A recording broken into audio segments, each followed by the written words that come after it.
Welcome everyone to TEW 2020 AEW Full Gear. This is the buy-in, and we start the buy-in with the best friends up against the Hybrid 2. These two kind of feuding as of late over on AEW Dark, finally come together to face off in a 51 segment rated match. It's a pre-show bout.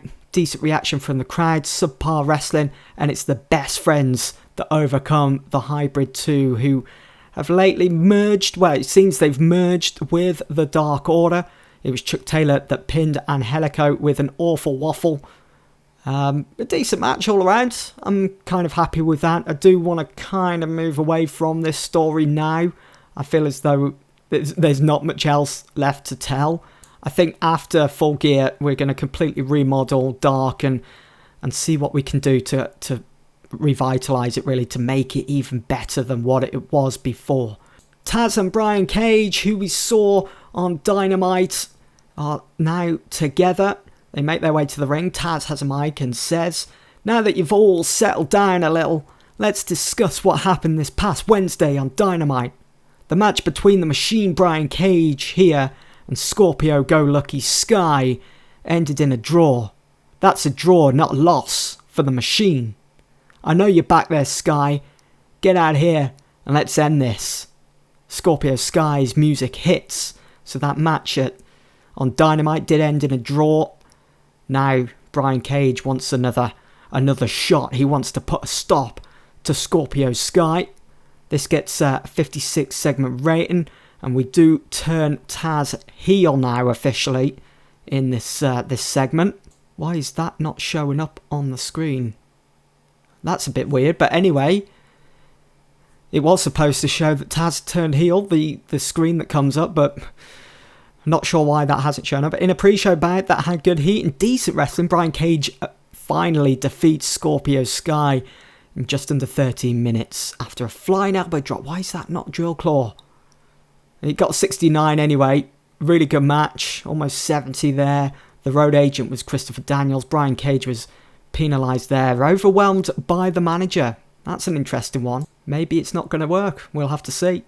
So here we go then. We're rolling in to our third pay-per-view in this TEW 2020 series with Full Gear. So tonight's card looks like this. Hikaru Shida will put her AEW Women's Championship on the line against Toni Storm, who overcame Nyla Rose. It could have easily have been a triple threat match for Full Gear.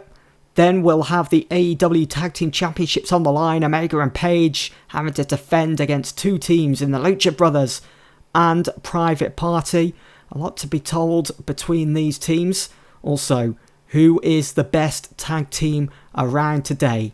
Is it the Young Bucks or is it FTR? Both teams 100% for this one, so I'm expecting a fantastic match. And then Cody against CM Punk. CM Punk steps into a wrestling ring for the first time in over 10 years. How will he fare? The AEW World Championship will be on the line as Jon Moxley defends against the fastest rising star in all of professional wrestling in Maxwell Jacob Freeman. Who will come out on top? Will Moxley retain, or will we be crowning a new AEW champion? And speaking of championships, the TNT Championship is on the line to kick off Full Gear. Pac against Brian Pillman Jr. Should be good. The Full Gear set explodes with pyro, and then the camera transitions to our commentary team for pay-per-views, JR and Tony Schiavone. Welcome, ladies and gentlemen, to the final AEW pay-per-view of the year, Full Gear. We are live and sold out in front of 21,000 fans here at the Staples Center in Los Angeles for what I'm sure is going to be a memorable night. It definitely will be JR tonight. Jon Moxley puts his AEW World Championship on the line against the obnoxious MJF. Also, CM Punk steps into the ring for the first time in over 10 years in what's been quite the heated rivalry.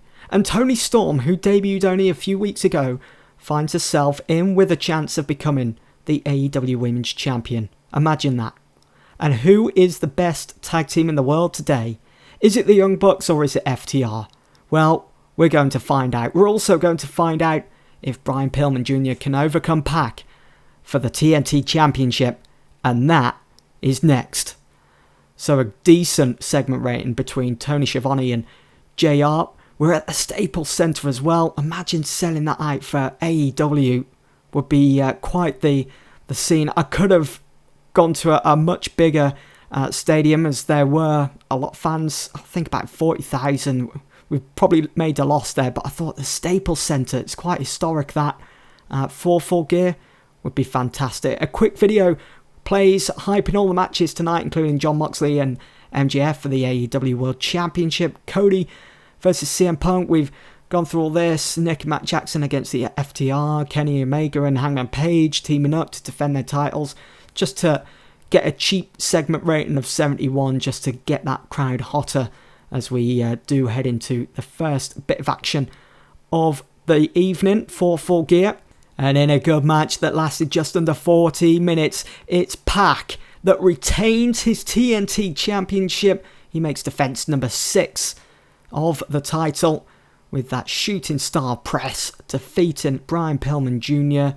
I was really torn on this. I really did think, well, shall we put Brian Pillman Jr. over?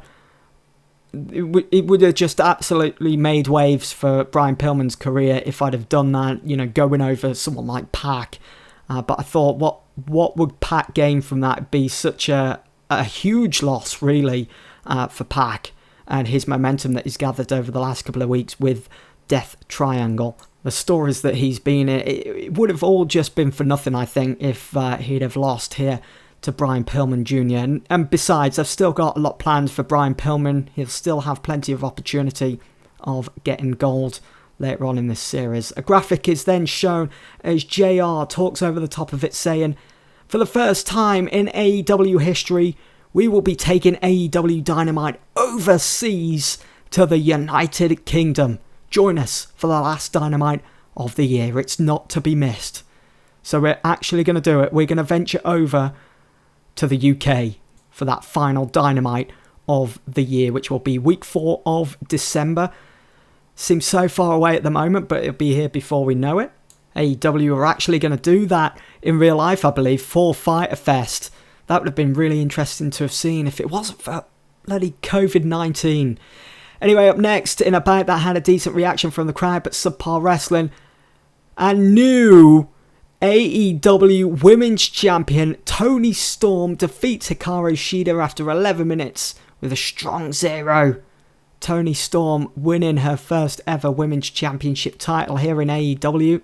She was the better performer, but only just. Hikaru Shida not far behind. Quite a difficult decision to make. Shida has only had the title on her, well, in this series for one pay-per-view. She defeated Nyla Rose at All Out, so just over a month, 2 months or so. It was a difficult decision to make, but with the way that we need to be taking the women's division, wanting to strengthen it, I felt we needed to put the title on Toni Storm. And who knows, maybe there'll be a rematch somewhere down the line. And I'm sure Nyla Rose is going to have something to say about that. Toni Storm is in the middle of the ring crying and clutching the AEW Women's Championship title. What a start to life in AEW for Toni Storm, who only debuted a few weeks ago, and now she is already champion. What an incredible story. Another great segment rating for the women's division. Getting a 56 there. As we roll into our next segment, we're backstage with Alex Marvez. With me at this time, the number 1 contender for Jon Moxley's AEW World Championship, Maxwell Jacob Freeman. MJF, tonight you get your first shot at becoming the AEW champ. Let me stop you there, Alexander. Just give me the mic. Tonight, I usher in a change AEW has desperately needed for some time. People like Chris Jericho, no offense, he's a great guy, and Jon Moxley were decent champions, but the one thing that separates me from them is I will not use this company as a stepping stone. I bleed black, white, and gold.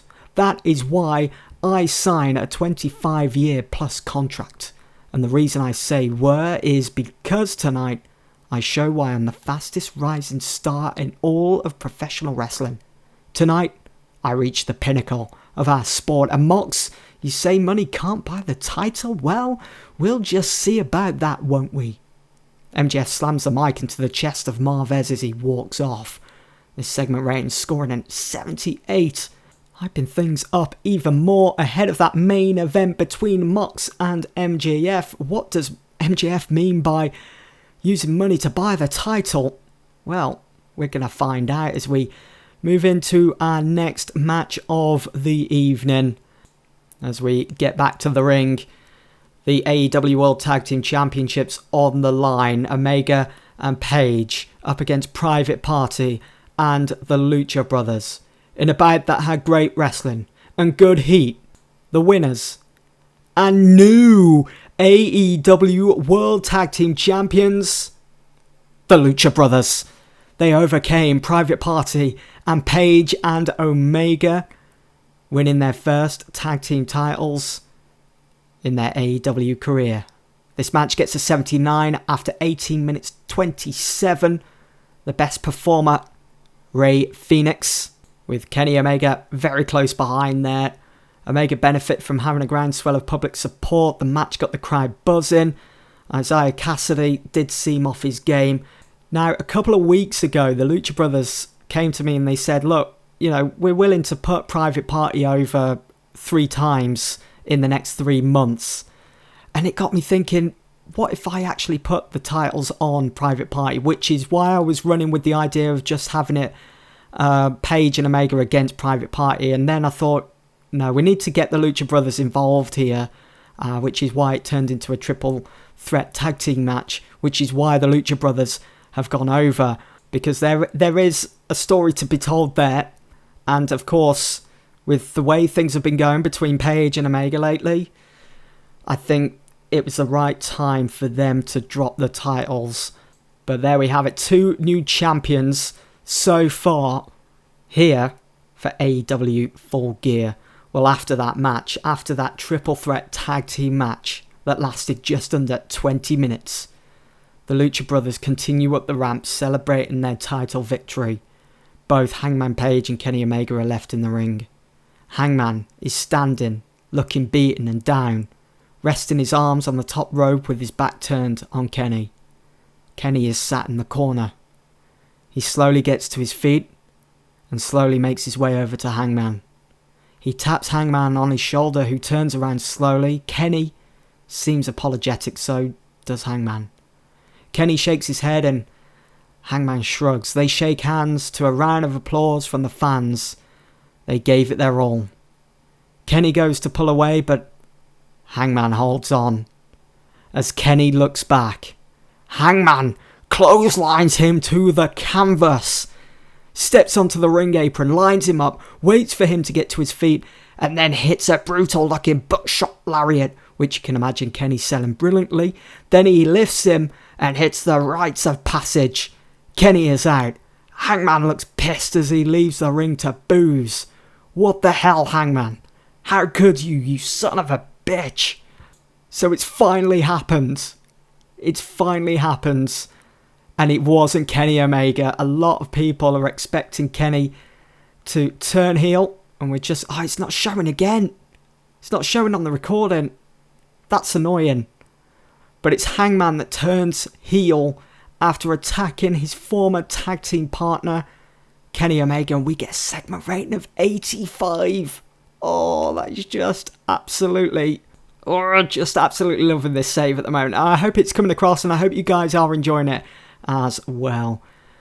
Then the lights go off in the arena as we hear wrestling has more than one royal family. Cody makes an elaborate entrance to the ring in new gear. CM Punk is up next, making his way to the ring with Cult of Personality blasting out the speakers. He is surrounded by his security. So imagine Goldberg coming out. Imagine when he was walking out, with UFC. That's what I was sort of thinking about. His UFC entrance, he was surrounded by his team, wasn't he? This is more so his security. It gets a 73. Again, another cheap sort of segment rating pop, I suppose, just to try and bump things up a bit towards the end for the overall show rating. As we head into then this match between Cody and CM Punk. Not sure how this is going to go. Oh, it's not too bad. It's not too bad. It's an 80 in a bout that had fantastic heat and good wrestling. It's Cody, the EVP of AEW, that defeats CM Punk in 15 minutes 20 by pinfall with a crossroads. So a decisive win. There was no shenanigans going on here. Cody overcomes CM Punk. He overcame Brian Cage back at Halloween Havoc, who seemed a part of CM Punk's agenda at that time. Obviously that wasn't to be. Cody just constantly overcoming at the moment as the EVP, and it's not a bad match. I mean, CM Punk with an in-ring performance of 70. There would have been a time back in early 2010 that would have been up towards the 80s, 90s, and yeah, there we go. He was penalised for that decline in physical ability.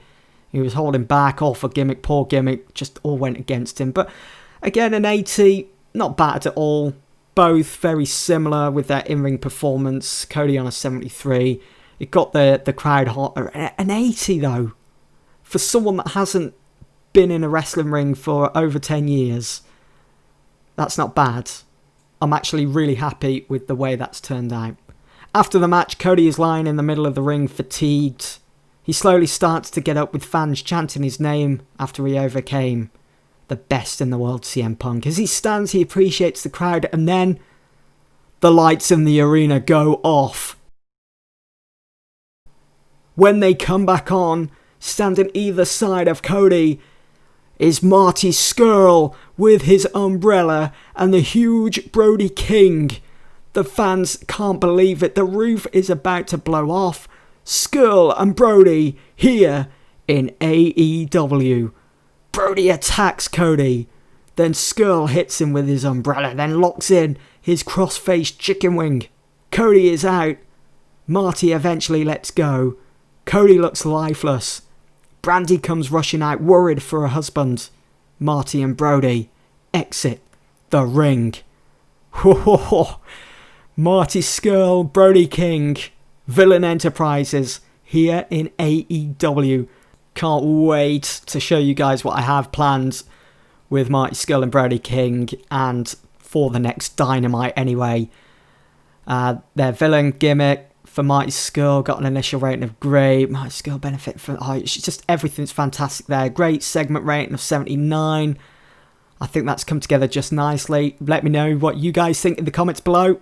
Having Marty Scurll and Brody King here in AEW, I think it's only really a matter of time, all depending on how things go in real life with Marty after what's happened recently. But it's something I can see happening at some point anyway, somewhere down the line. I know he's head booker of Ring of Honor at the moment in real life, or is he? Did he silently step down from that role? We're not too sure at the moment.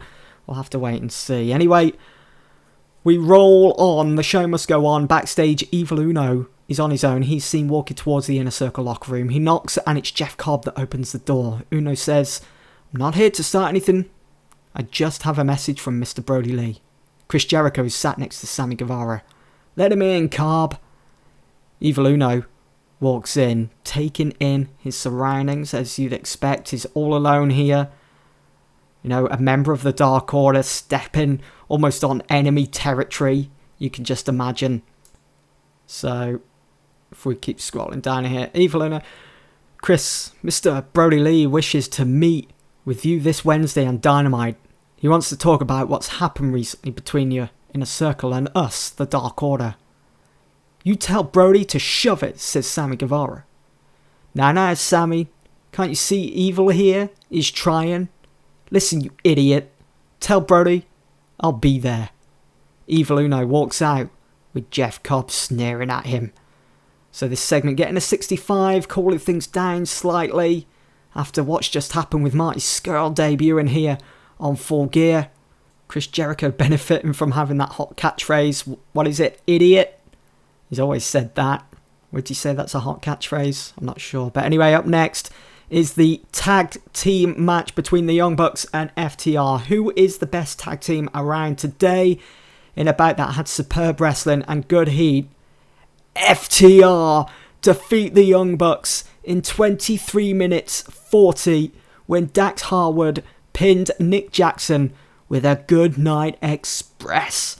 And it's a fantastic match. The match getting the crowd buzzing. Got an 80. One of our better matches here in this TEW 2020 save with AEW. And look at those performances all around. Nick and Matt getting a 90 and a 91. Dax Harwood with a 72. It's Cash Wheeler that was dragging his feet slightly in this match. Did set it to an all-out pace. That didn't really work in our favour as much as I'd hoped it would have done. Let's have a look at the penalties. There's that tag experience, the tag chemistry for both teams. The road agent as well. Notice it's Tully Blanchard. Nice little nod towards that and what's been happening there lately. It was penalised for being too long for its all-out content. That would be interesting to actually see in real life and how that would go down. Would it be an absolute disaster? Would both teams be absolutely flagging? But there we go. As it stands then, FTR, the best tag team in the world as it stands after they overcame the Young Bucks in quite a match. I was expecting it to be in the 70s, but we scored an 80. I'm happy with that. What a match these two teams have just had. Both stand across the ring from one another, taking in the electricity from the crowd. Imagine it in real life. It's going to happen in real life, and it's going to be fantastic. They come together, and Nick and Matt Jackson stick out their hands for Dax and Cash to shake in a show of sportsmanship. FTR look down at the extended hands, then look into the crowd. Then FTR just bat their Young Bucks hands away and exit the ring. They are heels at the moment. This scoring a 68, this segment rating, but everyone looked good. Dax worked the crowd well, using that freedom that he's been allowed to have here in AEW. Although Nick and Matt didn't really, they struggled going off script, which was a bit disappointing because, 9 times out of 10, they're doing okay without script. Sometimes they flourish, but, not for this segment anyway. But I think, at 68, it's still quite respectable. Still quite the segment. And again, it's just either ending or could be advancing the storyline. We get words of a backstage altercation. Backstage near the entranceway, Jon Moxley is getting beaten down by the masked individual that we saw this past Wednesday on Dynamite. He gets thrown into the gorilla position, taking out monitors and chairs. Coffee gets spilt. Not Tony Khan's coffee. No. The masked person then drags Moxley through the entranceway and onto the top of the stage. He grabs Mox from behind and drives him face first with an underhook face buster onto the steel grating that is the entranceway. Mox looks out. Doc Sampson rushes over. Referees trying to remove the masked individual. Then MJF comes out and shakes the masked person's hand. Who is this masked person? Will the main event be able to go ahead? After a while, Moxley starts to come around and gets up to his feet. Looks unsteady. Doc Sampson advising this match not to go ahead to Aubrey. MJF has seen enough. He attacks Mox from behind. How much more punishment is he going to be able to take? He then rolls him into the ring. Doc Sampson shrugs at Aubrey, who rings the bell. And it's a fantastic segment rating of an 86. So Aubrey Edwards going to referee this main event of the evening for the AEW World Championship. Ringing the bell, getting the match underway, going against Doc Sampson's words. But who is this masked person? I do need to do a bit of a spell check normally, but we're gonna find out at some point surely who this individual is. So in a bout that had fantastic heat and great wrestling, after 14 minutes 52, Jon Moxley retains his AEW World Championship. He makes defense number 3. And at this point, he's just looking unbeatable, isn't he? Is there going to be anyone that can dethrone Jon Moxley? It was a fast roll-up, and the match didn't go on too long. Obviously, with that attack at the start, it couldn't go on for over 20 minutes. It just wouldn't have made sense. But the decision to have Moxley retain, believe me, it was so difficult. One point, well, wasn't just one point, it was quite a few times I had MJF win this title, and then I was like, no, we'll have Mox retain, because I have a plan, and I hope it pays off. I think it will. I'm confident it will. You guys are just going to have to stick with me. I know this loss for MJF, it's a big one, but I think we can turn it around. I did set it to epic. It was to be open. MJF getting a 64. He did score, I think it was a 70 on Dynamite in that tag team match, his in-ring performance. So it's a bit disappointing to see that down to a 64. Well, after the match anyway, Jon Moxley celebrates after he retains his championship. He is bruised, battered and bloody, but he's still your AEW champion. MJF is irate, but also fatigued. Wardlow tries consoling MJF, but MJF just shoves Wardlow away and can be heard shouting, "God damn it!" He makes his way up the rampway with a look of disdain on his face, shaking his head, saying to himself, "That title will be mine." Moxley is in the ring, raising his title above his head. The crowd in raptures. And just look at that segment rating. We've got a 90 as AEW Full Gear comes to a close. That's the highest segment rating I've ever received in this series so far on TEW this year. A 90, that is incredible. What a way to end the show. I've really enjoyed putting this one together. I really hope you guys have enjoyed watching it. Let's go and see then if we've beaten our previous two pay-per-views in All Out and Halloween Havoc.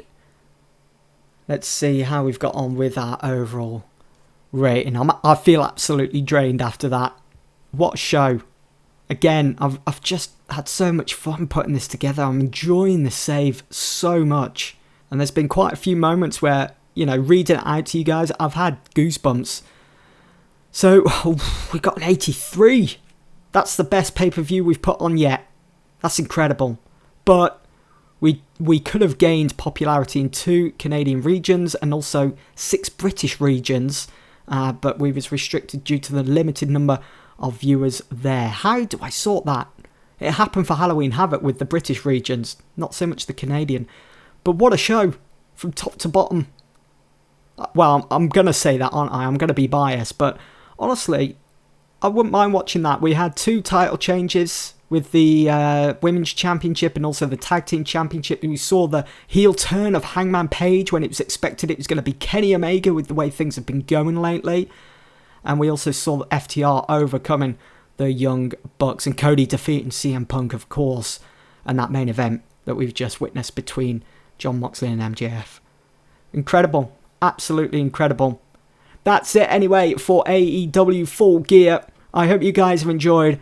I'll see you all soon for AEW Dynamite. Thanks for watching.